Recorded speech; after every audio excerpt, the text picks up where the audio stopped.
LONGBOX CRUSADE presents Transformers Chronicles. Hello and welcome back to Transformers Chronicles. I'm Delvin, aka The Dark Web, and in case you're new to the show, welcome. And let me tell you what this thing is all about. We are going for a wild, crazy ride, chronicling an awesome, wacky, this episode's more wacky, and sometimes corny world of Marvel Comics, the Transformers, but I am never going at it alone. That's why I said we are going. I didn't say I am going. It's careful script writing. Let's meet my chronicling companions. First up is the founder of the LONGBOX CRUSADE, the somewhat novice and becoming less and less novice by the episode to the Transformers world. His name is Pat Sampson, the seeker of the Matrix knowledge, DJ Christantos. Pat, what's going on? Well, hello, Delvin. Hello, John and Maggie. It's great to be back here. I was away the last episode, but I am now back. While I was away, I was out kind of scouting around for more talent for the LONGBOX CRUSADE, and I found some people that may have want to join me and start the LBC Carnival. Okay. I want it to be really kind of cool and have some fun, and I want to wear a big hat so I can be in the center of the big top. People can just call me Mr. Big Top. Okay. Would you happen to gain, about 2,800 pounds and grow tentacles? Eventually, yeah, I would. Okay. Yep. With all the monies I would make from the carnival and all that carnival food, how much deep fried stuff can you eat? And that's really what I'm looking for, is just all the carnival food. You better be careful. Some of that stuff will rot your teeth. Yeah, that's okay. I can get some different ones. Okay. Yeah, you got all the money now, Pat. Be careful for those cages. We're going to move on to the Transformers librarian, the lesser half of Married with Content. It is changed now because off script, off of panel, I was told that Alexa is not cooperating, and we're not happy with Alexa now. So I'm frowning at Alexa. Y'all can't see it. I'm frowning at Alexa. Anyway, lesser half, Married with Content, Jonathan Schaefer-Haynes. What's going on, John? Hello, Delvin. I was just looking in horror at both of my contract with Amazon to allow it to be on Audible and my contract to be in the LONGBOX CRUSADE, which I'm now looking under this carnival clause and endless supply of cheese curd section that I, of course, ignored because it was ludicrous when I signed it, but now the ramifications are a bit scary. So welcome back. Understand, you got to read the contract. No, I read it. It's just there's a lot of things in here that don't make any sense. They're seemingly now I'm really, really worried about some of these other ones that I thought were nonsensical about, bananas and Care Bears. Yeah. I love me some Care Bears, so we'll get to those movies as well and those comics. All right, once we're done with this, we'll move right on to Care Bears, and so we could get through our entire all toys that have ever been put into a comic book. I mean, we do continue on a crusade to ... read them all. So I mean, we're eventually going to have to get to that. But for now, I have to get to the greater half of Married with Content. Her name is Maggie Schaefer-Haynes. Hello, Maggie. How are you doing this fine evening? Doing all right. Thanks, Delvin. Is there anything that you'd like to regale us with? No. Maggie says, no. I have something that I'd like to regale you with. Not just Maggie, but everyone. And I sent a message already to John about it. I've not talked to Pat about it. But I read the first 2 issues of the new Image comic book, The Transformers. With what's the guy's name? Is it Daniel Warren Johnson? Did I get that right?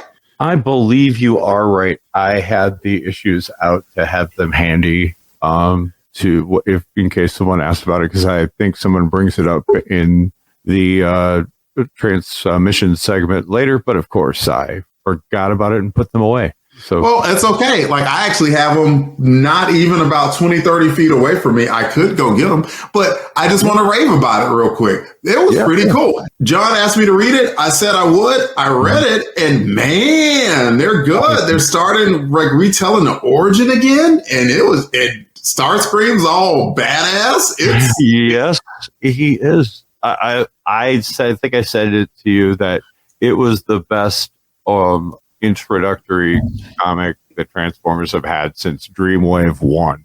I mean, and I'm including all the IDW, which I love, but this one, if you're going to reboot stuff, this is the way you want to do it.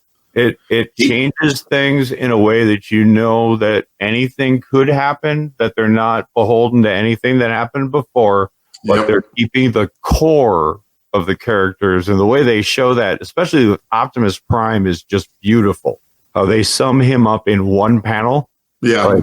And it's a twist on the traditional status quo. First, it brings humans back into the mode. It's Spike Witwicky and there's Sparkplug. Buster. Or excuse me, Spike and Sparkplug, excuse me, not Buster. I'm so Marvel Universe trained, John. Yeah, me too. Yeah, I am a real fan, and it's continuing along a little grosser than I'm used to, but hey. Oh, yeah.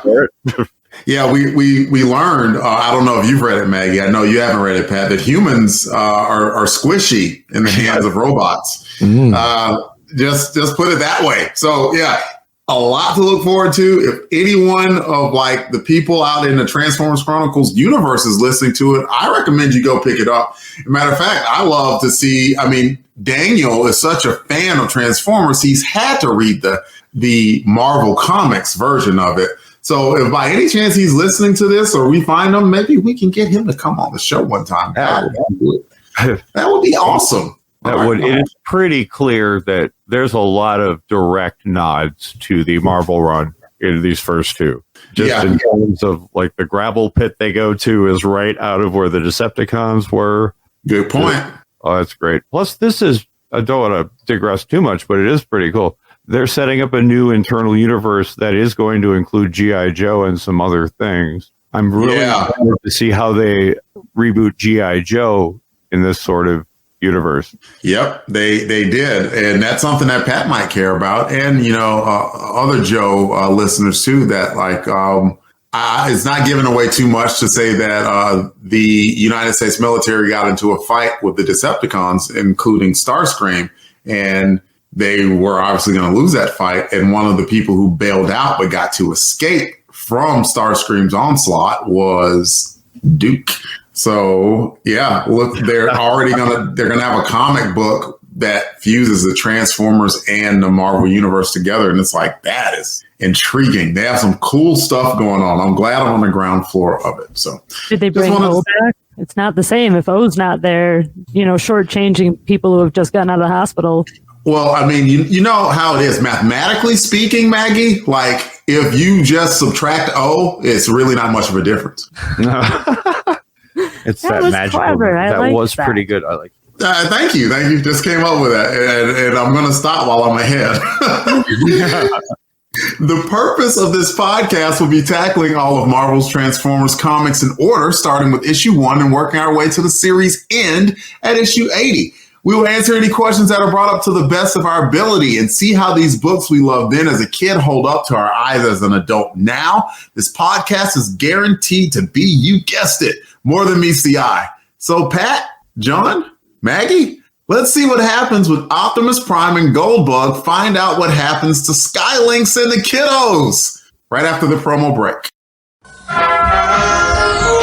The Transformers will return after these messages.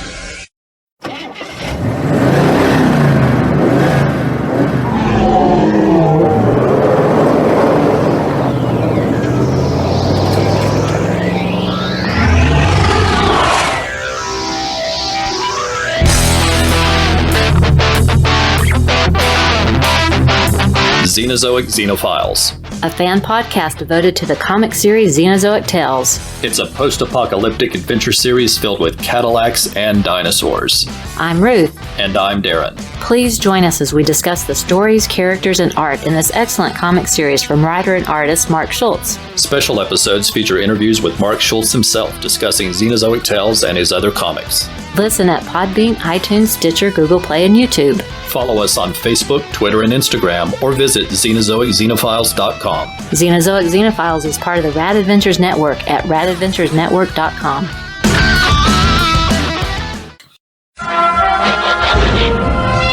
now return to the Transformers. Welcome back. The issue we will be covering today is Transformers issue 44. And here is Maggie with the cover description.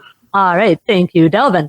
So in this one, Fort Max is still in the cover box doing the head tearing off thing with a sharp yellowish orange background matching the color used on the Transformers logo, lined in red with more than meets the eye in white running along the top of the cover. Front and center, we have Optimus in semi-cab mode driving in what appears to be a football stadium, with SKY LYNX perched on top of him while engaged in hand-to-hand or perhaps claw-to-claw struggle with a green dinosaur-like creature. From the lower right of the cover, heading on a collision course with Optimus, SKY LYNX and the Dino is who we will soon learn to be none other than Rorza, the rocket cycle racer from Rigel 3. Behind all of this is a figure swinging from a trapeze attached to what I do not know while holding a flaming torch. And that is the cover description. Woohoo! How'd I do? It was my first time. You did fantastic, Maggie. And You can have it from now on. Right. we will pass the ball around now and talk about what we thought about the cover. Let's start with Pat. I think it's a very striking cover with all the action going on with the centerpiece, as Maggie had mentioned, is, Optimus in his cab form. You can definitely tell what that is. And then SKY LYNX. It took me a little bit to go who that was until I actually read it, because I guess I'm not sure if I've seen him in this form before. If we did, it was very short. I'm more used to him in the shuttle mode with the beak and all that's going on. And I didn't know, the other, what's going on in the background with the guy in the trapeze and then this motorcycle kind of heading straight on towards Optimus. And either way, that's not a good way to be going. He's obviously, Optimus is heading straight forward and this little guy is going to get squished, or at least, hit really hard. And he didn't think so, but we're not to that part of the comic book, but he didn't think so. He had all the static in the world for Optimus Prime. So yeah. But the other thing that's interesting is the little cover blurb that says Cosmic Carnival. And it makes you interested to see what kind of things happen in a Cosmic Carnival.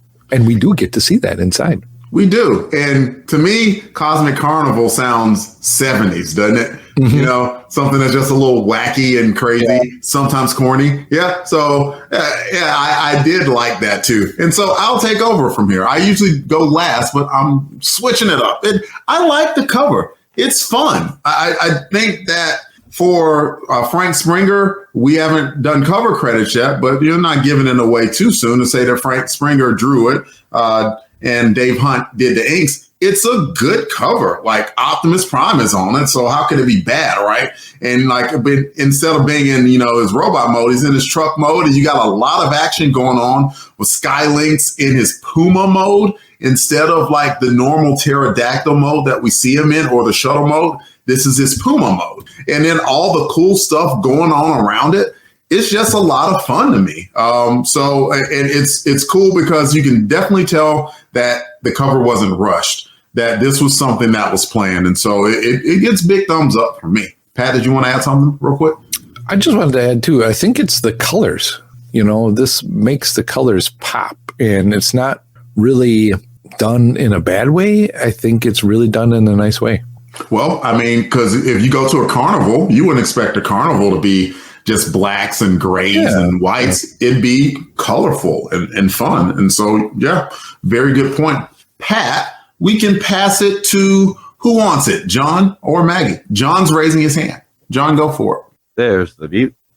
And I was, I had learned a psychological principle on the off weeks, and that was your opinion of something. If you're shown a series of things in a row, your opinion on a particular picture has a lot to do, or at least there is some influence on what you had just seen previous and what you're expecting to see next can have a strong opinion on whether how you rate it higher or lower.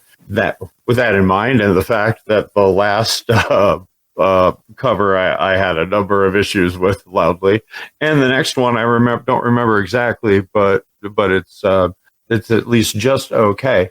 I really, really like this cover for all of the reasons you folks said. I mean, this is a fun one to just look at for a while and go, what is happening here? And this is a thing I certainly rip on. I'm going to just assume this was Nel Yomtov because, and I'll give credit where credit is due on this one. The use of colors on this are really great and a great part of what makes this cover work. So, yeah, this is a really good one. Maggie, you got the mic. What do you think? I like the cover. It does pop. I think that's a really good word to use. They also make good use of the space without it being super crowded, although I feel like at the bottom with the Cosmic Carnival and Rorza, the motorcycle maniac, down in the bottom, it's a little bit busy. Also, I'm really not sure who the guy in the trapeze is supposed to be. He's got like dynamite and he's throwing sticks of dynamite at Optimus Prime. I don't know who that's supposed to be. Maybe Burko, the guy that they kind of helps. I don't know, but it's still a pretty cool cover. I'm with Pat. It took me a minute to realize that was SKY LYNX on Optimus Prime because he kind of looks like a Garanimals. No, what are they called? Maximals? Like Primus? Oh, it looks like a Predacon a little bit. Yeah, something like that. It's some kind of yogurt product, but I liked it. They're kind of goofy with SKY LYNX art wise. This whole thing, and I'll talk about it later once we're in the thing. But it's confusing. He's a confusing transformer, and he isn't like drawn kind of the way he is. But we'll talk about that. Yeah, he's all one robot, but he can split into two robots. Right. He's a space shuttle that transforms into the Sky part, which is, the dinosaur looking guy who will insist he's not a Dinobot, constantly. And then the bottom part unfolds into the Lynx part. And these are two separate robots that share a brain. And so they I believe in the natural world that's called budding. Okay, yes. But so they're supposed to be in this one throughout it. They show it looks like it's just they kind of do him like a triple changer, as if he transforms from one to the next. So I don't think it's as clear that it's three separate robot things that it changes, or two separate things that can combine into one thing. Yeah, SKY LYNX was definitely a unique toy. I think I had the pleasure of playing with him because my uncle had the toy back in the day. So I think I got to play with SKY LYNX, but I can't remember. Really cool. Memory's a little fuzzy. Well, one thing I'm not going to be fuzzy about is how we're going to rate this book. Hey-o. We are going to rate things here on Transformers Chronicles on a scale of 1 to 10, like the tech specs of old, 1 being the lowest, 10 being the highest. Everyone's thinking about what's going on. Pat's doing a thoughtful eye to the corner thing. I'm going to give him a little bit of time to think about it. I'll go with John first. I bet John has a strong opinion on what he's going to rate the cover of Transformers 44. Oh, you think you know what? I'm just going to go ahead and give this a 9. It's slightly too busy on it for me to give it. I mean, it's not going to be a classic all time. You remember this, but there's absolutely nothing wrong with it except for the mild busyness, and I really like it. And I'm feeling good about myself after that last one where I gave some pretty bad ratings there. Nice to dust myself off. A positive outlook. So a 9 this is. It's never wrong to have a positive outlook. I'm at an 8 myself. I think it's very, very good. I liked looking at it. It's a fun cover. I can't say that I remembered it immediately, like, ooh, Transformers 44 is coming up and it's got that cover. But when I looked at it, I'm like, oh yeah, this is fun. I remember this. So I like it a lot. Let's give it to Pat. Pat's done thinking. What are you rating? I give this a very high 8. I just can't go above to a 9, but I can definitely see myself at an 8 on this one. It is fun and I like the colors. That leaves Maggie. Yeah, I'm gonna follow the leader. I'm gonna go with an 8 as well. It's definitely above average, but again, it's also not like an classic, but it's a very good cover, and I also like the colors. Informed. A very high 8. Is your vote not an 8? That'll cause a bit of confusion. Yes, you might as well call you Bruce just to keep it clear. I like that you were at a 9. It showed overwhelming positivity. I think a high 8 can still show that. Or, however, though, man, I'm going to bump it back up to a 9 just with the assumption that this is Nel Yomtov. This is what I consider Nel Yomtov's greatest work. So a 9. There you go. We got Nelson Yomtov's magnum opus, And now we have Pat with the credits for this issue. All right. Well, this issue we are covering, again, is Transformers number 44. Its on sale date was March 24th, 1988. Cover dated, though, was September 1988. Cover price was $1. Story goes to Bob Budiansky. Pencils go to Frank Springer. And the inks go to Danny Bulinati. Colors go to John's favorite colorist, Neil Yamtov. Letters are Bill Oakley. And the editor is Don Daly. Cover credits, as we talked about before, go to Frank Springer and Dave Hunt. This is all thanks to Mike's Amazing World and tfwiki.net. We should probably jump in to mention that the Mike of Mike's Amazing World passed away a couple of days ago. It was sad news. Yeah, he had stopped updating a number of years ago, but we just found out he died just a couple of days ago. No, well, rest in peace, Mike. You leave behind an obvious legacy that we all can appreciate, and will still continue to give you credit for long after you're gone. Rest in peace. Comic-based podcasters would have a much more annoying time than this guy. Oh yeah. It helps. It helps so much to have that. Like, I mean, if you have the book in hand, that's one thing, but to be able to access it, via internet makes it a ton easier. So he did God's work on that. Yeah. Plus, in a couple of places where there were misprints in the book, he would pretty much be regarded as definitive on things like that. He sure did a great service. Fantastic. Once again, rest in peace, Mike. And with that, let's get to the synopsis. It is a world transformed, where things are not what they seem. It is the world of the Transformers. The Transformers, more than meets the eye. Autobots wage their battle to destroy the evil forces of the Decepticons.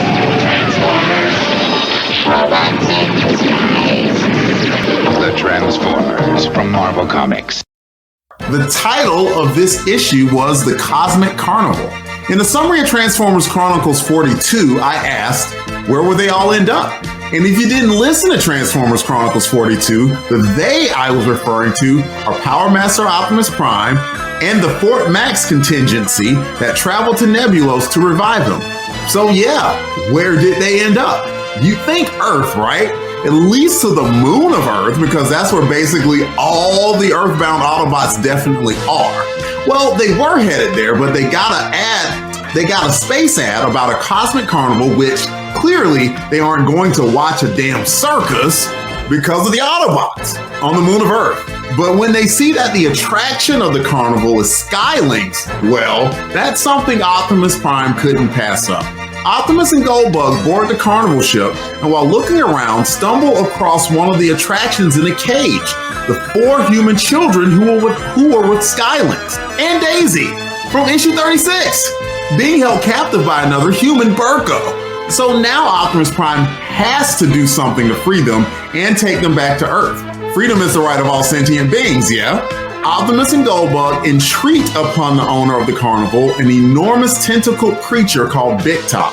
Big Top refuses, citing a contract signed by SKY LYNX and the kiddos. Big Top invites Optimus and Goldbug to stay and enjoy the show, but asks Burko to keep an eye on them because Optimus and Goldbug seem like trouble. Optimus and Goldbug, I'm going to fast forward a little bit, do all of the following things in chronological order.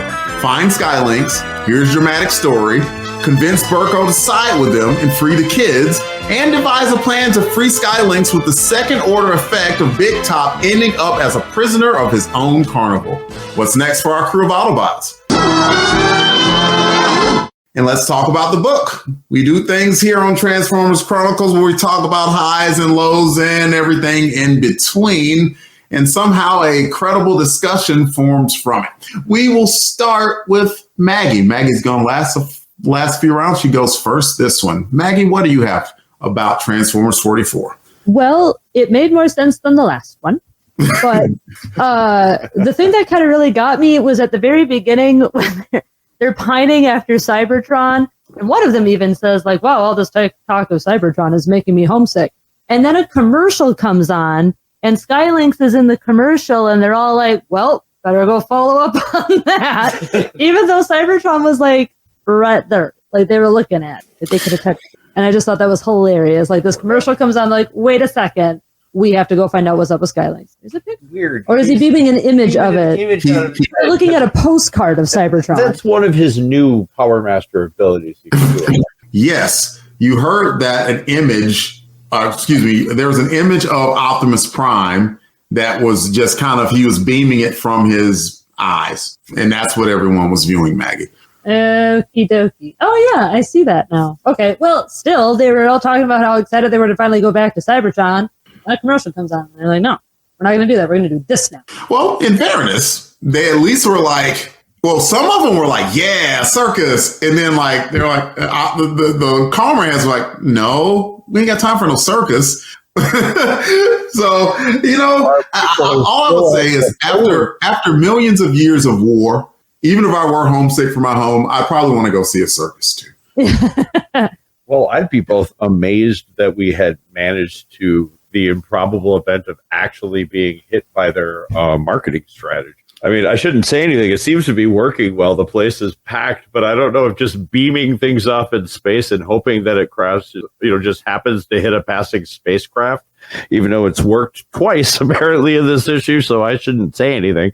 There seems to be there's a better way that you could, radio has got to be cheaper. One would think, but I haven't been out to the darkest recesses of space yet, John. That is true. When I do, though, I promise I will let you know. John, do you want to add something about Transformers 44? Well, I have several questions about it, and they all fall under the what the category. I think we could all agree, you said so at the beginning, this is definitely wacky. I think we all love it. But so we're supposed to, so after because the last time we saw these kids was after the Dinobots had captured Blaster. The Dinobots were surrounding them on asteroids while Blaster and the kids, and so Blaster surrenders. Correct. And then here. So things happened in the middle. Somebody needs to write that miniseries about how they got here and the adventures they had on their way. But so apparently it was like SKY LYNX was all, so do you guys mind if I just run these kids home? And they're like, sounds good to me, Snarl, go ahead. You said they are pretty stupid. They said I tell you what, I was surprised that when they explained, from the issues, from the events that happened in Transformers 36, like, yeah, I remember that because it ended with the Dinobots surrounding SKY LYNX and the kids. And Blaster came out and said, you know what? No, okay, I surrender. I would have thought they apparently just okay, bye. Yeah, I guess that's all they wanted. But I would have thought that they would have captured SKY LYNX and the kids, but they didn't. Like the Grimlock was like, nah. He was pretty single, very, very focused. That's true. He's pretty single-minded. Pat, you've been waiting patiently. What do you got? I was kind of like John too. I was trying to wonder how these kids got out there in more deeper of a space, right? Did he go the wrong direction instead of taking them back home? He makes it sound like, we're just trying to traveling around, and next thing you know, we get this ad, and the kids want to go see it, and I want to go see it too. So, then we get sucked in. Okay, I guess we'll work for you. It's like, really? I was saying that too. Even though this isn't technically the Marvel universe anymore, it is obviously Marvel space, which is about 100 miles on a side. I mean, Kree have taken over an entire galaxy as of the Shi'ar. That's a monumentally impossible prospect, but all right. But yes, apparently on their way back from the asteroid belt in the solar system to Earth, they got sidetracked to another circus of the stars. Why not? Why not? Yeah. Did you have anything else you want to add, Pat? I was just surprised to see that, and I was like, oh yeah, that's right, the kids. I totally forgot about them, even though I was like, what's going to happen? It was kind of good to see them and their antics that they've been up to, but aren't their parents missing them? Man, that's the story I want to see. Like at this point, and it was late 80s, like they had to be on Unsolved Mysteries, right? Yeah, they had to be on a carton or something. Well, I have a feeling you have to stay tuned about one more issue and have that question actually answered. Okay. Cryptic. Now I got my previous. Yeah, you do. Wait. Which questions answered? The question about the kiddos? No, about the parents, about what their parents have been wondering this whole time. I tell you what, man. Like, I forgot that the kids even came back. So when I saw this, I was like, "Oh, the kids!" Because I even put in a summary. I'm like, I really don't care what happened to the kids. Optimus Prime came back. Beep them kids. I'm ashamed. What's up, Maggie?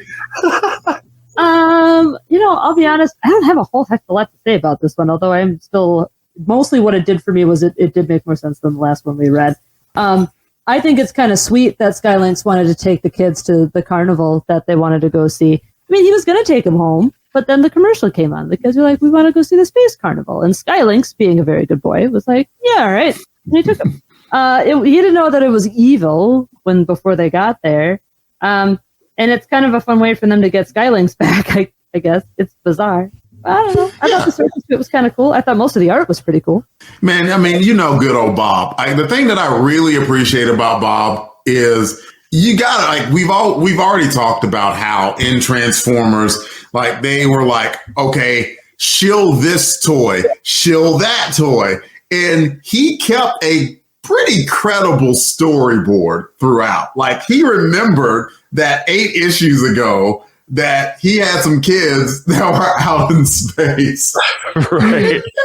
It still did a sort of I'm so used to at this point, Pat mentioning, he's like, yeah, I kind of like this human. Will we see him again? And me and John are like, nope. No. But this time it's like, yeah.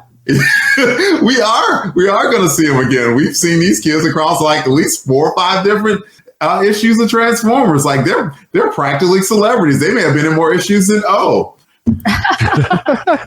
And that Daisy is a very well-traveled bear at this point. And Daisy. How could we possibly forget Daisy? I know. She has her own experiences. John, I forgot about you. Did you have more that you wanted to add to this tale?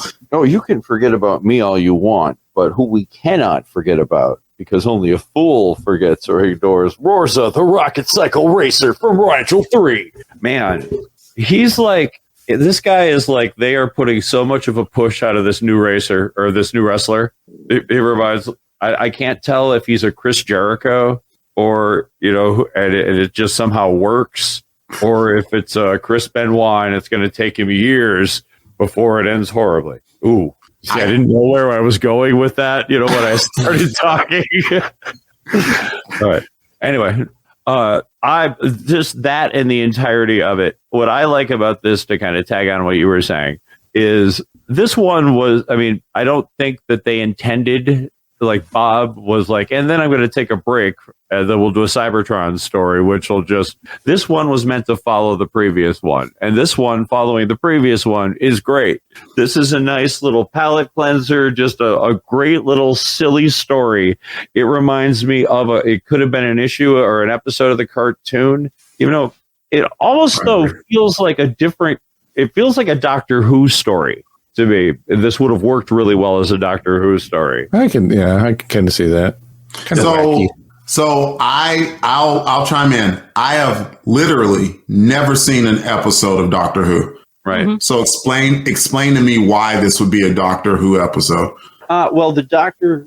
It's a sinister carnival in space. That's pretty Doctor Who. That's a pretty Doctor Who trope. But what the Doctor generally will do is he'll wander into a place where there's some scumbag doing something bad, exploiting people, and the Doctor, through wacky, will wind up just righting wrongs, doing things through generally promoting kindness and nonviolent means. Okay. But this is right up the Doctor's alley. Going to a place and find out that there's this crooked carnival person that's tricking people in indentured servitude.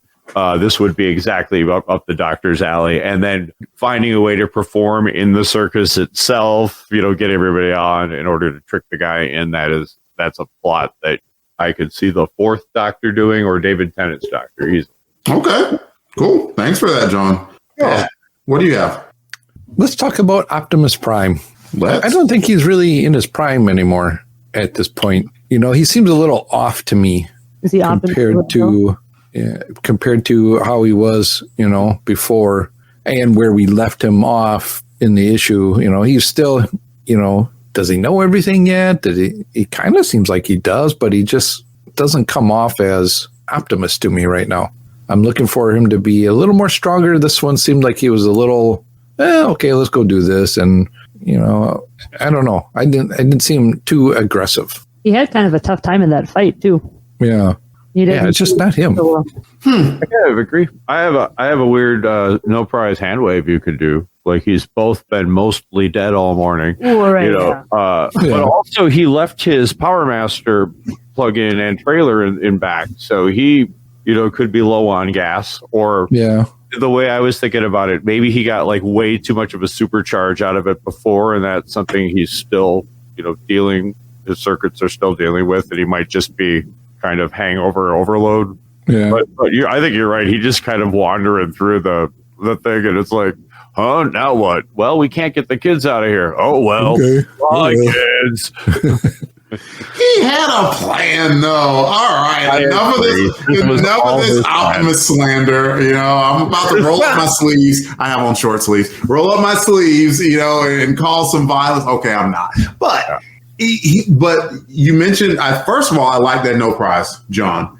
And one of the things I was mentioned in the book, because again, Bob seems to, when he's writing this stuff, he's like, you know what? Somebody's done a podcast about this 35 years later or so. And I need to have an explanation put in there. And sure enough, what they mentioned was, instead of bringing the entire contingency of Autobots to the carnival, which would have made this a much, much easier fight, they only had the Energon cubes to spare Optimus Prime and Goldbug, and not even Power Master Optimus Prime, just regular old Optimus Prime. So that might lend a little bit of credence to what John was just saying, as maybe he wasn't up to, completely up to full string. And also, Bumblebee kind of got knocked around, even though, Big Top was in it as a big, menacing type character. He just freaking swatted Bumblebee away and just and he got knocked over about 3 or 4 times, and he was kind of knocked for a loop. So I like John's no prize on that. I think in the Doctor Who allegory, it would be the equivalent of him having would have had to leave the TARDIS somewhere, wouldn't have access to it, and because if he had it, he would just win in a minute. If all the other people were here, it would be a very short situation. It's like, well, we can't get this open. Oh, can't we? Well, there's 9 of us. Gotcha. Okay. All right. Let's see. Is there anything else from around the horn to talk about? We went in order a couple of times, but does anyone have anything pressing in their notes that they wanted to mention about? Oh, man, Maggie mentioned the artwork in her. I do agree with her that it was very well done art-wise. So you can tell that they actually took some time on the panels, especially, in the circus or in the arena and everywhere. There was really some detail done. Delbo. Hey, go ahead, John. Sorry to interrupt you, but he's great and only gets better. And he throws just an incredible amount of background detail in every issue he does now, which is such a breath of fresh air, especially if we think back to some of the earlier ones, where there were a lot of, with the rushed feeling and a lot of, people leaving that out. But he really feels like he cares. You could spend a lot of time on this issue if you want to, just seeing all of the stuff in the background. This was Frank Springer, right? Oh, Springer did this one? Mm-hmm. Yeah. Well, it was nice to see Frank Springer again. He, back in the day, was great, who did one of my favorite ones, 17 and 18, which this one reminds me of. So that explains. But nothing against Delbo. He's great, too, when he comes on back. Yeah, well, they went out of their way to mention at the start of the book that Frank Springer was guest penciler and that Danny Bulinati was guest inker. All right, you are correct. I got too distracted because there's an ad in the comic right before which reminded me of the brief period of time that William the Refrigerator Perry of Chicago Bears fame apparently joined the G.I. Joe team, and you could get his figure if you sent away. Mm-hmm. That is correct. He had a gigantic mace. He did. That's crazy. They should have let him play in one football game a year with that. he was already carrying enough weight. He didn't need a mace on top of it either. Does anyone else have anything? I agree. By the way, I'll comment on the art. Like the art throughout was very good and inventive, and maybe it was just an artistic choice that instead of having Optimus Prime walk around in all the armor or whatever in Power Master form, that maybe Frank just said, nah, you know what, I'm drawing regular Optimus. But I think I don't mind seeing regular Optimus. He didn't have to be all Power Mastery, and he absolutely can take that armor off. So, I mean, that wasn't a stretch by any means. Pat, you were going to say something. Was there any idea of why this didn't follow 42?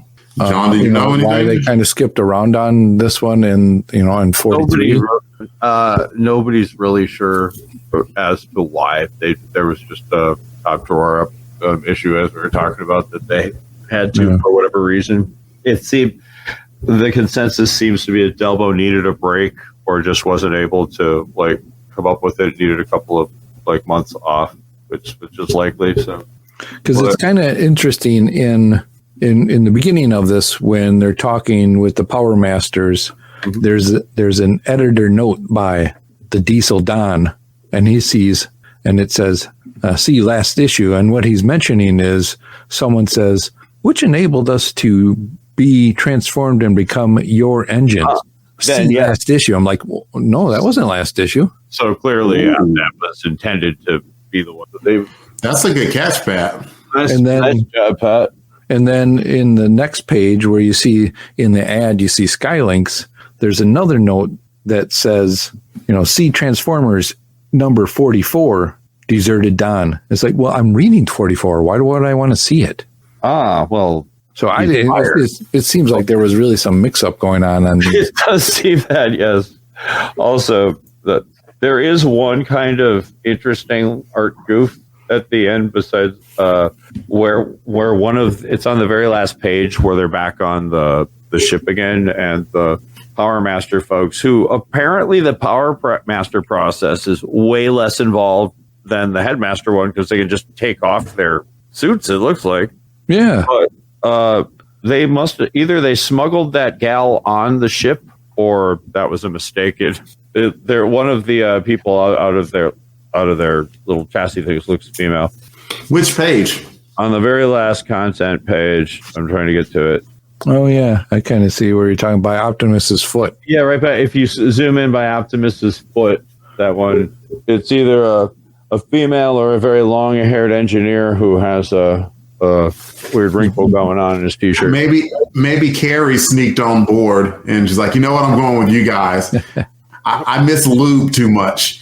The thing I love about that panel is that, well, actually, it's not that one. It's the panel right before it where Optimus is saying, well done, everyone. And I'm like, no, not well done, everyone. You guys barely made it out of that. And that was a carnival. Pat yourself in the back too hard there, Optimus. It felt very 80s, though. Very 80s cartoon, which is what we were talking about. Yeah. So, yeah, there is that. But, all right. I don't know if there's anything else to cover. It looks like... Will we see Barco again? I don't think we see Barco again. But you know what? I was wrong about somewhere, right? I was wrong about the kids, so maybe I'm wrong about Barco, too. As far as I know, we don't see Barco again, but... there's a couple of people who I just remembered the other day that we do see again later. I'm just writing that down for previously on, and then every time that anyone shows up that we didn't remember, I'm just going to throw it in there. TV Blackrock. Oh, yeah. We do have an return character we haven't seen in a while, and I think, if not next month, I think it is next month. We have a return character we haven't seen in a while. Looking forward to it. So there's a few things. It looks like the Autobots, the Fort Max contingency plus Optimus Prime, are going to make their way back to the moon, and at some point, I guess, make their way back to Earth and continue to attempt to end the conflict between the Autobots and the Decepticons. And they'll have SKY LYNX in tow, and they'll get to bring the kiddos back. So all's well that ends well, it seems. So with that,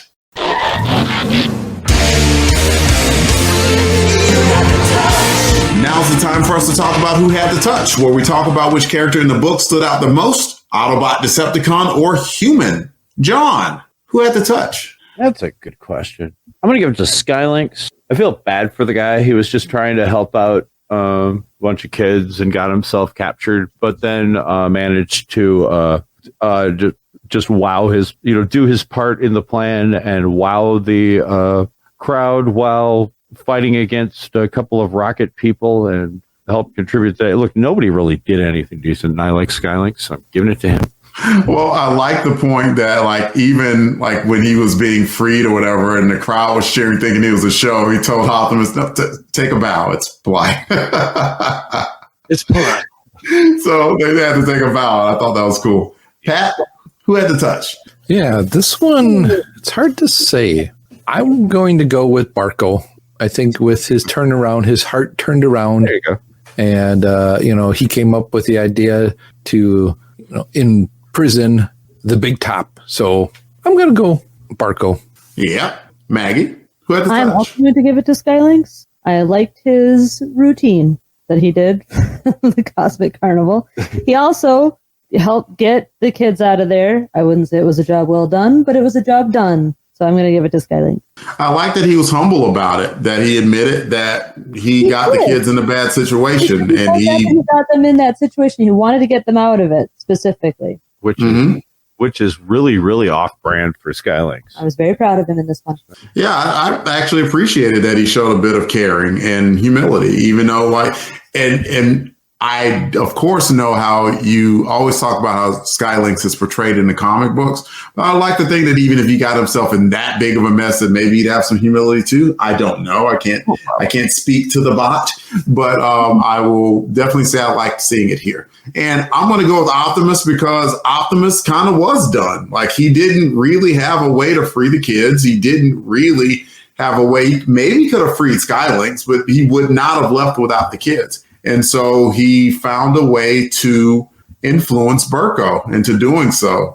And I actually kind of like the simple way it did it. Like, one way I was thinking, hey, it's kind of a quick turn, but it kind of wasn't at the same time. Because, Berko was kind of like, well, nobody's ever done nothing for me. So I made this way for myself. And Optimus Prime was like, we can take you home too. And Berko was like, you actually care about me? And with the sad eye emoji, but it's, I get it. Like, if you have been hurt and mistreated for a good portion of your life and someone extends to you some genuine kindness, then you saw it for what it was, and it turned his whole outlook around. But I definitely like that Berko also put Big Top in the freaking cell at the end of it, because Big Top didn't seem like a nice guy. So.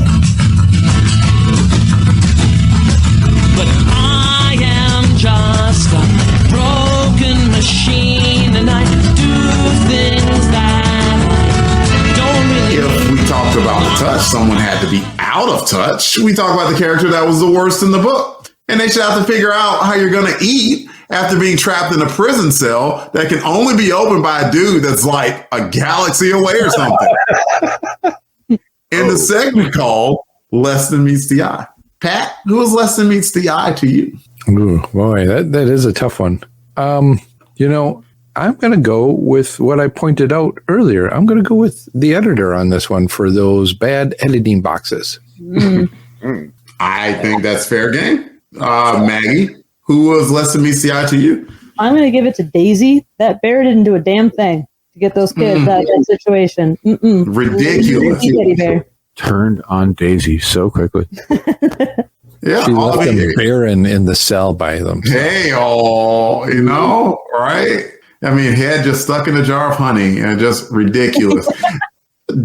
Gotta laugh for Maggie. John, who was Less Than Meets the Eye? Well, I mean, honorable mention for Goldbug, just because, he kind of stumbled through this and didn't accomplish much of anything and could have generally failed, but, ultimately was on the winning team, so gets the ring.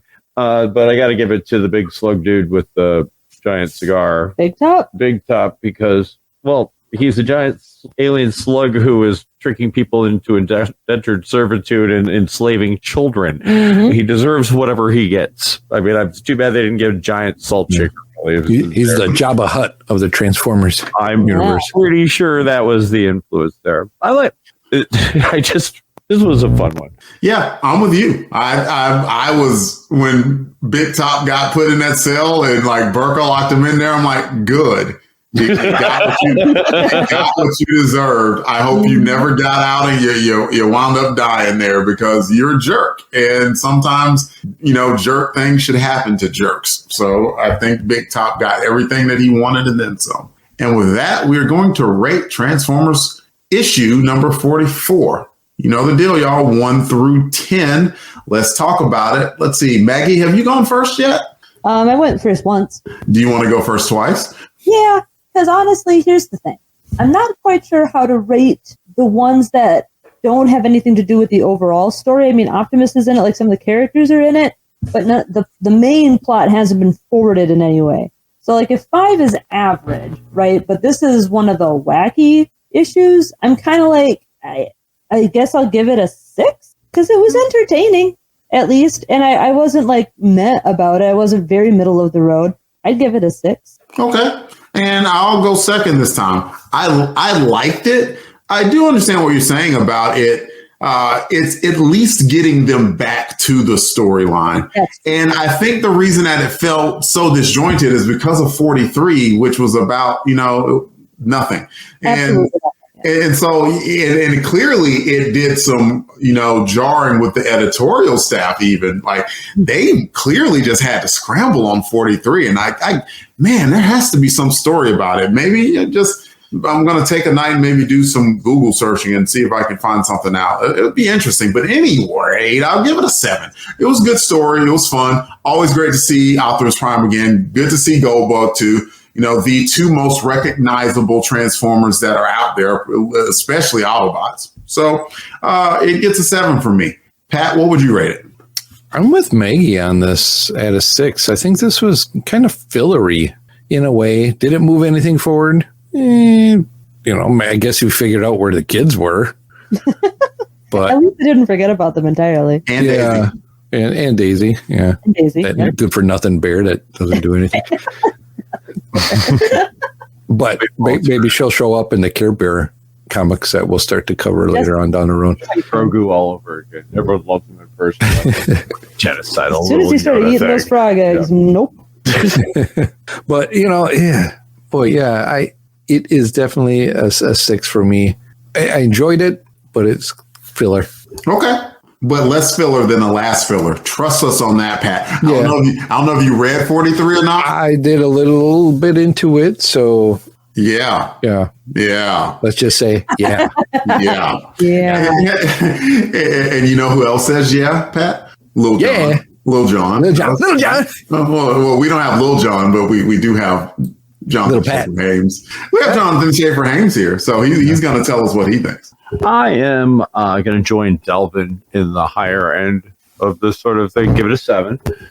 This partially because of what before, influence from what I saw before, which was terrible, and what I remember as coming up next, which I now remember is not the character. That one comes 2 from now. Next one, I don't think so that great. So that might affect this, but just on its own merits. I'm not going to judge it for being a filler issue. You have to have those. And as far as that went, this was a fun adventure in its own right. I enjoyed it. It was nice to see Frank Springer back. There's some great background stuff. Frank Springer draws a great Optimus Prime, and I always love to see him. And he draws a really good Goldbug, and you got to see both these characters around. And he does SKY LYNX pretty well. And it's just kind of fun to look at. And next issue, we can move on into discuss how that's filler. But 7 for this one. We can and will never leave you without John's segment of the show called Transformers Spotlight, where he discusses a particular Transformer that was featured in today's issue. All yours, John. All right. I put this down as a joke at first, but I'm actually going to go with this because I was going to go with Getaway, and he's kind of boring. But just because I looked, the tfwiki.net has an entry for Rorza, the rocket cycle racer from Rigel 3. and his entry, it is listed as a featured article and considered to be one of the most informative on this wiki. But it says, his history goes, it was just another day in the Cosmic Carnival's main arena. Big Top had just announced the entrance of the automated airborne artiste without equal, the Autobot SkyLynX. Suddenly, some ponderous oaf appeared out of nowhere, attempting to help SkyLynX escape from the carnival. If you click on ponderous oaf, you get Optimus Prime's spot. As the two barreled through the arena's panicked performers, Big Top ordered his employees to stop the escape, and the two Autobots came under attack. The ponderous oaf concentrated on a nearby fire juggler, but in doing so, he proved to be a fool, for he ignored Rorza, the rocket cycle racer from Rigel 3. Using the fantastic speed of his rocket cycle, Rorza, the rocket cycle racer from Rigel 3, outran the ponderous oaf, pulled a sharp U-turn and charged at him, intending to cut him in two. The oaf dodged him. Hey, wait! No one ever dodges Rorza, the rocket cycle racer from Rigel 3. There must be a mistake. That fool SkyLynX was there for him, though. As the spacecraft mode Autobot came at him, Rorza, the rocket cycle racer from Rigel 3, vaulted on his avian nemesis and launched off from the top of his tail fin, high into the air with a thrilling cry of "Yay!" Unfortunately, while this did provide Rorza, the rocket cycle racer from Rigel 3 with some measure of insight into precisely why that fool SkyLynX received top billing, it did not have the effect of cutting SkyLynX in two.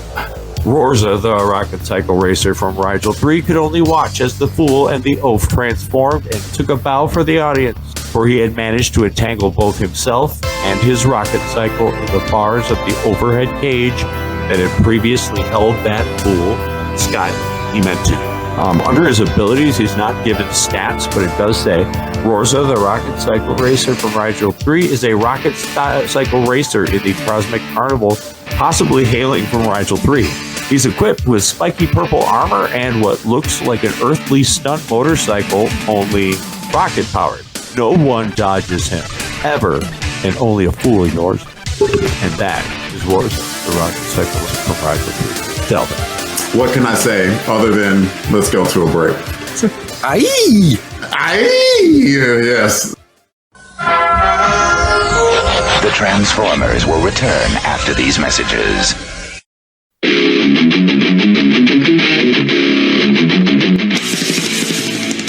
Monthly.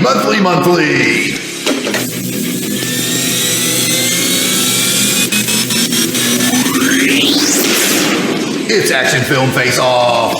Hello, I'm Jason the Weasel Skull Ulbrich, and I'd like to tell you about a podcast I do with my brother, Jared Ulbrich, the yard sale artist. Action Film Face Off. Yes, thank you, Jared. Action Film Face Off is a podcast where my brother and I, who are both military combat vets.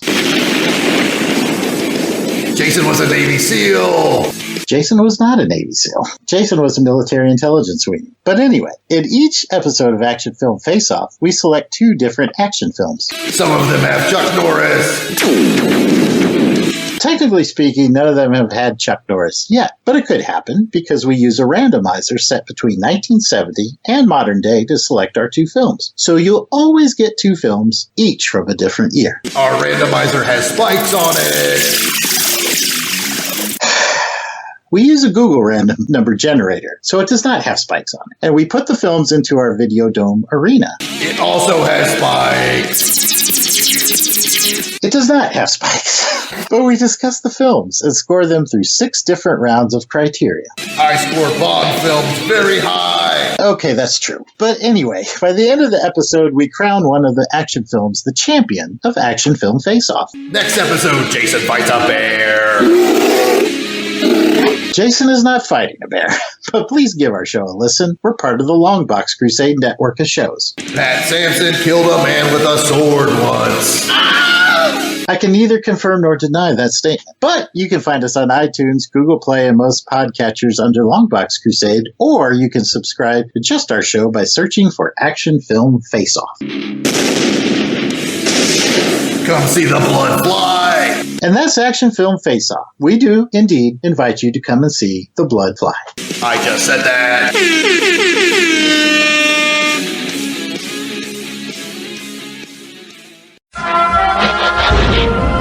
We now return to the Transformers. Now it's time for transmissions, where we heap praise upon the audience for listening to us. We're going to talk about Transformers Chronicles episode 41, where we talked about Transformers issue 41. I will read the shares and retweets very quickly. A hearty and well-meant thank you to Fan Film Fridays podcast, Warlock Thanos podcast, Ed Moore, Comic Foil, Coffee and Comics, Serpy Matt, Lorenzo Sleestat, Scotty Cameron, Jim Meal, and Scott Andrew Hutchins. Thank you so much for your share or retweet. And now we had quite a few comments. And so, lady, gentlemen, we can just pass it around. I'll read the first one, and then we can just pass the comments around to whatever you want to talk about. I want to read somebody new. Nick Norris mentioned that it was his first purchase comic ever, off the rack. Good times. Cool. Pat, you want to go? Yeah, I will take one from Scotty Cameron, and Scotty says, I had this comic during my teens. Sadly, I totaled it. Just kidding. Man, that character spotlight on the Autobot, who is just as accountable for Optimus Prime's death as Megatron is. Hot Rod. That's a bumpy ride. Yep. It is. It's still too soon. Let's just say I'll never be a huge fan of Hot Rod. John and or Maggie? Scott Reinbeck says that this was also the first comic that I ever bought, the one that started it all. And Nick Norris agreed. Oh, say me too. Yes. Yay! And then Campo Tigri said this issue was amazing. This must be 42. No, this is 41. This is 41, the Battle Royale. No, is it? I thought. Yeah. All right, I can't remember which one. It says, like, if you scroll down about another page and a half, that it says issue 42 comments, but these are all 41s. That's right. Yeah, I this one map says 42 in my brain. Let's see. Brent Barnhart says the local arcade bar has this on their bar top, and it is the cover of Transformers issue 41. So apparently this issue 41 had a little bit of appeal, and a lot of people wanted to comment on it. Pat, keep going. All right, I'll take one from Gary Duncan. And Gary says, I loved that story, especially the bit on the moon where Blaster is trying to tell Grimlock to look behind him because an advancing army of Decepts are behind him. Grimlock's response, me Grimlock, no fall for the old trick. Gene Hendricks had butted when nobody asked and said, Married with Cybertronians is right there, John. Not that you'd want to take any suggestions from someone as despicable as me. Man, that's kind of rough on yourself, Gene. Yeah, that's kind of despicable of him to think of himself that way. Nah, we just rebranded, not doing that again. However, we did use the Married with Cybertron on a rod. Oh, sorry, that's me. Herbert Fung says, I'd say I agree with Patlock. A wraparound cover would have been great. You can keep going if you want to read the rest of Herbert Fung's comments. He has a lot. Yeah, okay, so we were like, I'm sure you're not going to recreate this cover, right? Said Delvin. And then Herbert said, no, even I don't have all those figures, and no way I could fit what I have in a shot. Number 39 was tough enough to be doing that.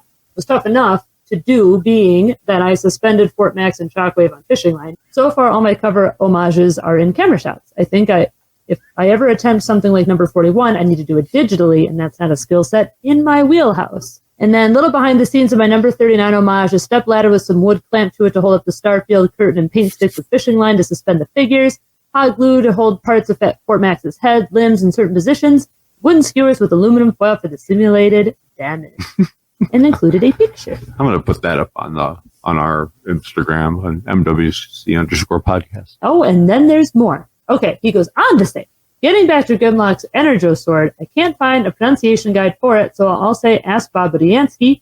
Since he's supposed to have written the majority of the bios, he should know for sure. If you can get an interview with him, that would be quite the feather in the cap of this podcast. But whether you pronounce it Energo or Energo, they both sound awkward. I don't recall them mentioning it in the animation, and I'm not entirely sure if he even used it there.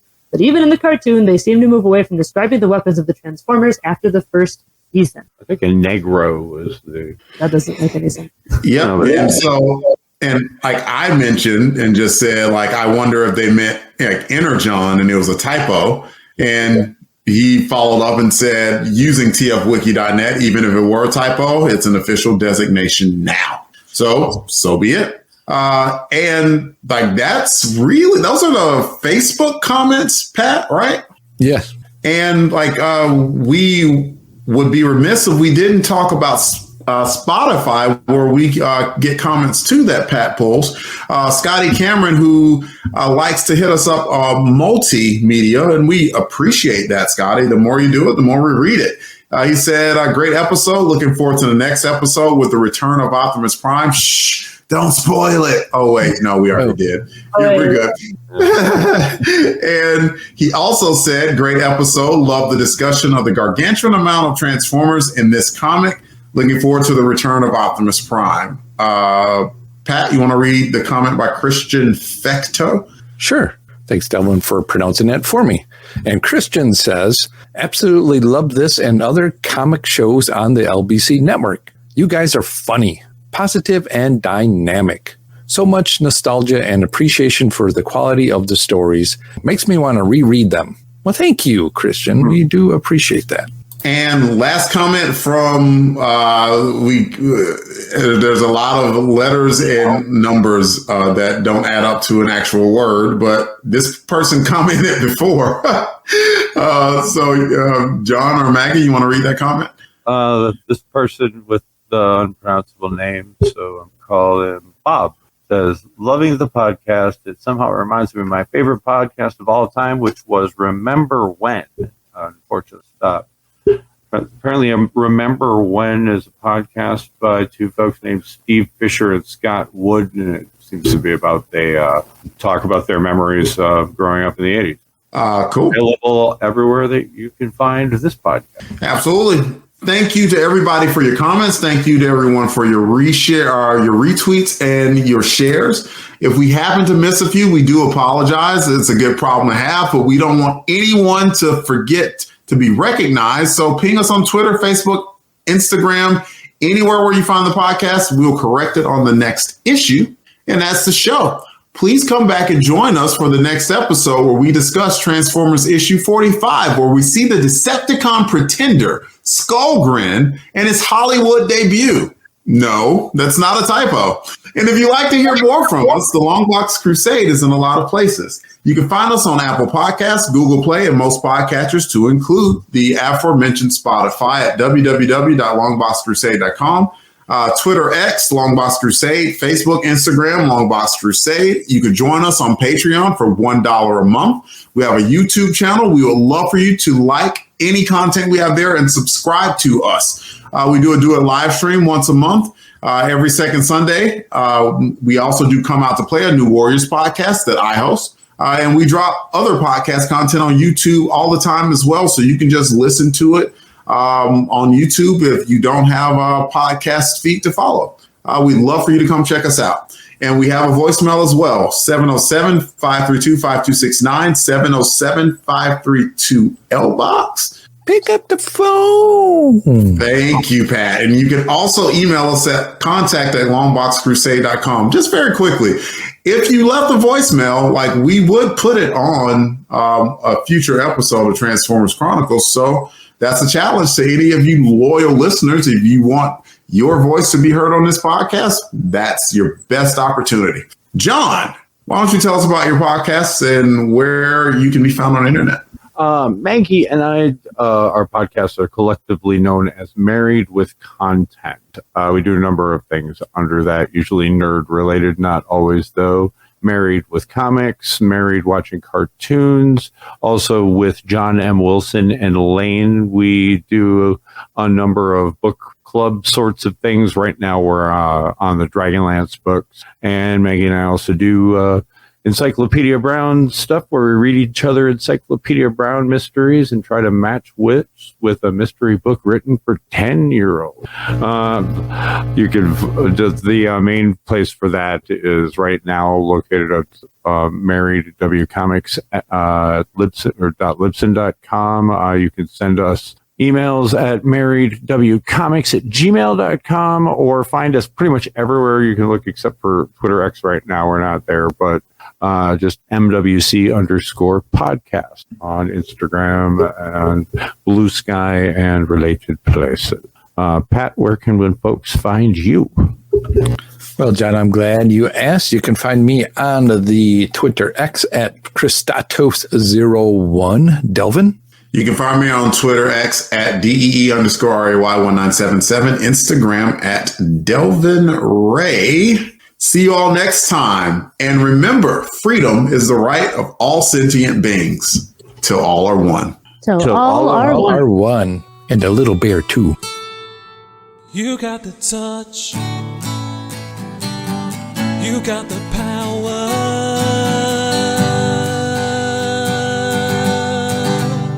Yeah. All songs, song clips, and characters discussed are copyright of their respective copyright holders, and no infringement is intended, and it is for entertainment purposes only. We are just fans that like to share our love of comics. Real quick. Bulinati. Bulinati. Oh, okay. Yes. All right. Bulinati. Which I'll probably forget it when I say other names. But anyway. Buliande. I said it wrong, didn't I? Bulinati. Bulinati. Okay. Thanks.